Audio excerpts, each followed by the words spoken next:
दुबईच्या मैदानामध्ये चॅम्पियन्स ट्रॉफीच्या फायनलमध्ये आज भारत विरुद्ध न्यूझीलंड फायनल। रोहित सेना सँटनरच्या किवी संघाला भिडणार। रोहित विराटसह स्पिनर्सच्या कामगिरीकडे विशेष लक्ष।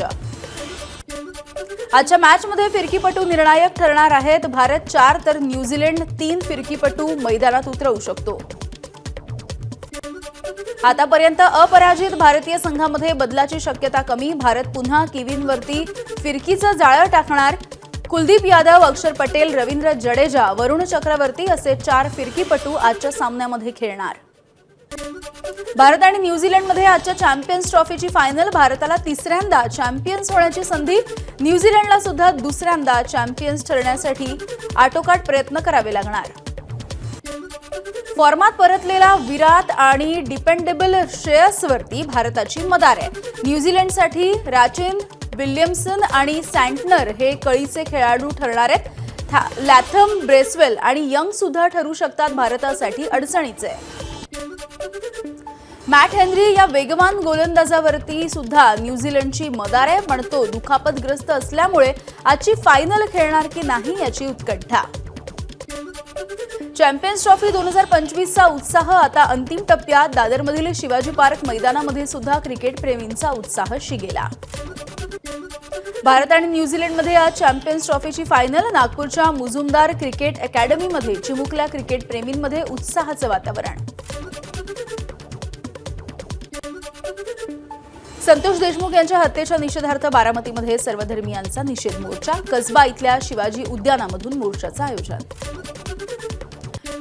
वाशिमच्या रिसोड तालुक्यामधल्या मोठे गावामध्ये कॅन्डल मार्च। संतोष देशमुख यांच्या आरोपींना फाशीची शिक्षा द्यावी, मोर्चा काढत नागरिकांची मागणी।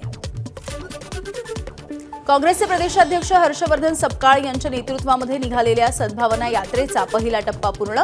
आज बीडमध्ये या यात्रेचा समारोप होईल। संतोष देशमुख यांच्या हत्येला आज 3 महिने पूर्ण, मात्र अजूनही एक आरोपी फरार। सतीश भोसलेवरती गुन्हा दाखल होऊन सुद्धा अटक न झाल्यामुळे आज शिरूर बंदची हाक। पोलीस ठाण्यावरती निघणार आक्रोश मोर्चा। ओबीसी आंदोलनकर्ते लक्ष्मण हाके, नवनाथ वाघमारे मोर्चामध्ये सहभागी होणार। कराडच्या डीवायएसपी अमोल ठाकूर यांच्या पथकानं गौरव आहुजाला अटक केली। सिग्नलवरती रस्त्याच्या मधोमध गाडी उभी करून गौरवनं भर चौकामध्ये लघुशंका केली होती।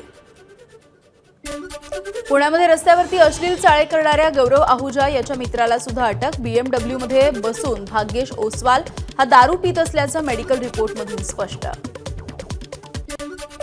अर्थसंकल्पाच्या पूर्वसंध्येला राज्याच्या मंत्रिमंडळाची महत्त्वाची बैठक। सह्याद्री अतिथीगृहावरती या बैठकीचं आयोजन। अर्थसंकल्प सादर करण्याच्या आधी मंत्रिमंडळाची बैठक होती। आज मनसेचा 19वा वर्धापन दिन। यावेळेला वर्धापन दिन सोहळा पिंपरी चिंचवडमध्ये होणार आहे। मनसेचे प्रमुख राज ठाकरे नेमकं काय बोलणार याकडे लक्ष। लाडक्या बहिणींना 2 टप्प्यामध्ये दिले जाणार पैसे। मंत्री अदिती तटकरे यांची माहिती। लाडक्या बहिणींच्या खात्यामध्ये एकच हप्ता जमा झाल्यामुळे महिलांमध्ये संभ्रम। यवतमाळ जिल्ह्यामधील 27,317 लाडक्या बहिणी अपात्र। नवीन निकष आणि अटींच्यानुसार आणखी काही महिला अपात्र होणार। भिवंडी तालुक्यामधल्या मराडेपाडा इथे छत्रपती शिवाजी महाराजांचं देशामधलं पहिलं भव्य मंदिर। 17 मार्च रोजी होणार लोकार्पण। मुख्यमंत्री फडणवीस, उपमुख्यमंत्री शिंदे उपस्थित राहतील।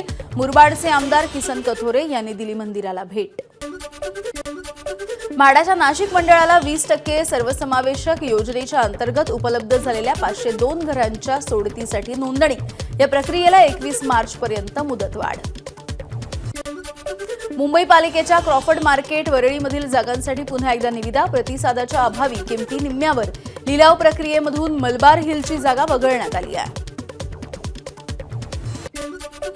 सिंहस्थ कुंभमेळ्याच्या कामांसाठी स्मार्ट सिटी कंपनीची निवड झाल्यास काँग्रेस रस्त्यावरती उतरणार। नाशिक शहरामध्ये स्मार्ट सिटीच्या माध्यमातून केलेली कामं ही निकृष्ट दर्जाची। काँग्रेस सेवा दलाचा आरोप। पुढील 3 दिवस मुंबई, ठाणे, रायगड या जिल्ह्यांना उष्णतेच्या लाटेचा इशारा। पालघर, ठाणे, नवी मुंबई, कल्याणमध्ये पारा 40 अंशांवरती जाण्याची शक्यता। नागरिकांना काळजी घेण्याचं आवाहन। मुंबई पालिकेच्या क्रॉफर्ड मार्केट वरळीमधल्या जागांसाठी पुन्हा एकदा निविदा। प्रतिसादाच्या अभावी किमती निम्म्यावर। सागरी किनारा मार्गाच्या विस्तारासाठी 300हून अधिक झाडांवरती कुऱ्हाड. वर्सोवा दहिसर दरम्यानच्या विस्तारासाठी कांदिवलीमधील 300 पेक्षा अधिक झाडांवरती पालिकेनं लावली नोटीस. मात्र स्थानिक रहिवाशांचा वृक्षतोडीला विरोध. पुणे पिंपरी चिंचवड महानगरपालिका अडचणीत. जीबीएस उद्रेकावरून राष्ट्रीय हरित न्यायाधिकरणाची दोन्ही पालिकांना नोटीस. 4 आठवड्यांमध्ये उत्तर देण्याचे निर्देश. HSRP नंबर प्लेट नोंदणीच्या नावाखाली फसवणूक. अज्ञात आरोपींनी 6 बनावट लिंक तयार करत पैसे उकळले. या प्रकरणी आरोपींच्या विरोधामध्ये गुन्हा दाखल करत बनावट वेबसाईटपासून सावध राहण्याचं आवाहन. मुंबईच्या अंधेरी पूर्वमधल्या शेरेपंजाब जंक्शनजवळ गॅसची पाईपलाईन फुटून भीषण आग. आगीमध्ये 3 जण गंभीररित्या जखमी असून काही गाड्यांचं सुद्धा नुकसान झालंय. रस्त्याचं काम सुरू असताना जेसीबीचा फटका लागून गॅसची पाईपलाईन फुटली आहे.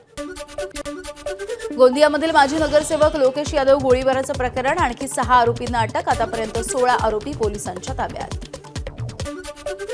महिला दिनाच्या कार्यक्रमाच्या निमित्तानं बोलावून महिलेवरती बलात्कार. बीडच्या पाटोदा पोलीस ठाण्याच्या बीट अंमलदाराचं विकृत कृत्य. उद्धव गडकर असं या आरोपी अंमलदाराचं नाव. इंटर्नशिप करणाऱ्या नर्सिंगच्या विद्यार्थिनींना टवाळखोरांची शिवीगाळ. 3घांना गंगाझरी पोलिसांनी घेतलं ताब्यात. गोंदियाच्या भानपूर इथल्या प्राथमिक आरोग्य केंद्रामधला प्रकार. विजेचे खांब चोरणारी टोळी जेरबंद. गॅस कटरच्या सहाय्यानं 15 लोखंडी खांबांची चोरी. गोंदिया जिल्ह्यामधल्या तिरोडा पोलिसांकडून 3 जणांना अटक.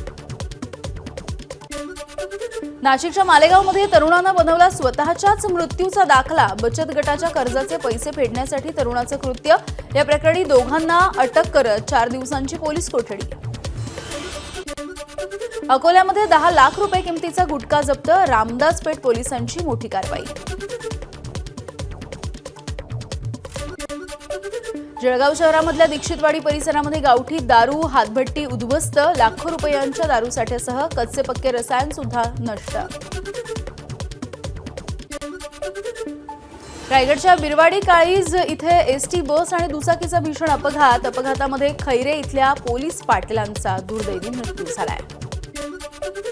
नागपूर संभाजीनगर जुन्या महामार्गावरती बियर घेऊन जाणारा ट्रक उलटला. बियरच्या बाटल्या घेऊन जाण्यासाठी नागरिकांची मोठी झुंबड.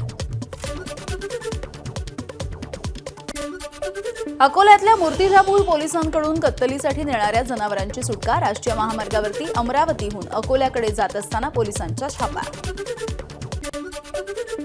बुलडाण्यामध्ये इंग्रजकालीन जिल्हा परिषदेच्या शाळेला भीषण आग लागली आहे. आगीचं कारण अद्यापही अस्पष्ट. हिंगोलीच्या जवळा बाजार गावामध्ये भीषण पाणी टंचाई. पालिकेच्या टँकरच्या भोवती नागरिकांची पिण्याचं पाणी घेऊन जाण्यासाठी झुंबड. पाण्यासाठी नागरिकांची वणवण सुरू. यवतमाळमध्ये कृषी महोत्सव आणि प्रदर्शनाचं आयोजन. मात्र प्रदर्शनामध्ये शेतकरी कमी आणि खाद्यपदार्थांची चंगळ करण्यासाठी नागरिकांची गर्दी मात्र अधिक. कर्जत तालुक्यामध्ये ऐतिहासिक पाऊल खुणा समोर. हजारो वर्षांपूर्वीच्या दगडांवरती काही खुणा आणि शिल्प सुद्धा आढळली आहेत. जीएसटीचे दर आणखी कमी होण्याची शक्यता. करांमध्ये समतोल साधण्याचं काम अंतिम टप्प्यात. एका पुरस्कार वितरणाच्या समारंभामध्ये अर्थमंत्री निर्मला सीतारामन यांची माहिती. मथुरेमध्ये लाठमार होळीचा उत्साह. शनिवारी बरसानामध्ये लाठमार होळी साजरी करण्यात आली. तर आज नंदगावामध्ये लाठमार होळी खेळण्यात येणार आहे. जटाधारा या तेलुगू चित्रपटाच्या माध्यमातून सोनाक्षी सिन्हा टॉलिवूडमध्ये पुन्हा एकदा एंट्री करणार आहे. सोनाक्षीचा चित्रपटामधील पहिला लुक समोर आलाय. शक्ती आणि सामर्थ्याची ताकद असं या पोस्टरला कॅप्शन. एबीपी माझा, उघडा डोळे बघा नीट.